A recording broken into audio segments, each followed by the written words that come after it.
ఇక్కడ కనిపిస్తున్న నటుణ్ణి గుర్తుపట్టారా? బుల్లితెర, వెండితెరపై ఎన్నో సీరియల్స్ అలాగే సినిమాల్లో నటించి మెప్పించారు. దాదాపు 100కు పైగా సినిమాల్లో క్యారెక్టర్ ఆర్టిస్ట్గా విభిన్న పాత్రలు వేశారు. అయ్యో, చాలా సినిమాల్లో చూశాం, కానీ అతని పేరేంటో తెలియదు అనుకుంటున్నారా? ఈ యాక్టర్ పేరు నవీన్ ఓలేటి. ఈ పేరు అంతగా పాపులర్ ఏం కాదు. అయితే ప్రేమంటే ఇదేరా చిత్రంలో వెంకటేష్ ఫ్రెండ్ అంటే మాత్రం చాలామందికి బల్బ్ వెలుగుతుంది.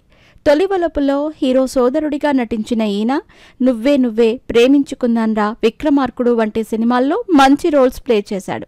నిజానికి నవీన్ సినిమాల్లో కంటే బుల్లితెరపై చాలా పాపులర్.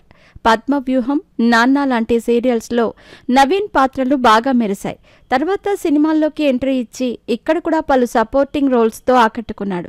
హీరోలకు స్నేహితుడిగా చేసిన సినిమాలే ఎక్కువైతే ఆశ్చర్యకరమైన విషయం ఏంటి అంటే నవీన్ భార్య కూడా నటే. ఈమె పేరు మధురిమ. ఈమె కూడా బుల్లితెరపై, వెండితెరపై చాలా పాత్రల్లో మెరిశారు.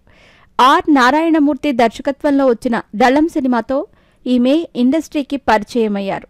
తొలివలపు, ప్రేమంటే ఇదేరా, ప్రేమతోరా, విక్రమార్కుడు, ఫ్యామిలీ సర్కస్, నరసింహనాయుడు లాంటి ఎన్నో సూపర్ హిట్ సినిమాల్లో క్యారెక్టర్ ఆర్టిస్ట్గా నటించి మెప్పించింది. మరి ముఖ్యంగా విక్రమార్కుడు మూవీతో మధురిమకు మంచి గుర్తింపు దక్కింది.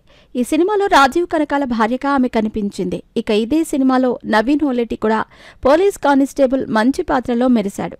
ప్రస్తుతం వీరిద్దరూ ఇండస్ట్రీకి దూరమై యుఎస్ఏలో లైఫ్ లీడ్ చేస్తున్నారు. ఈ కపుల్కి 3 పిల్లలు కూడా ఉన్నారు. వీరిలో 2 ఆడపిల్లలు, 1 అబ్బాయి.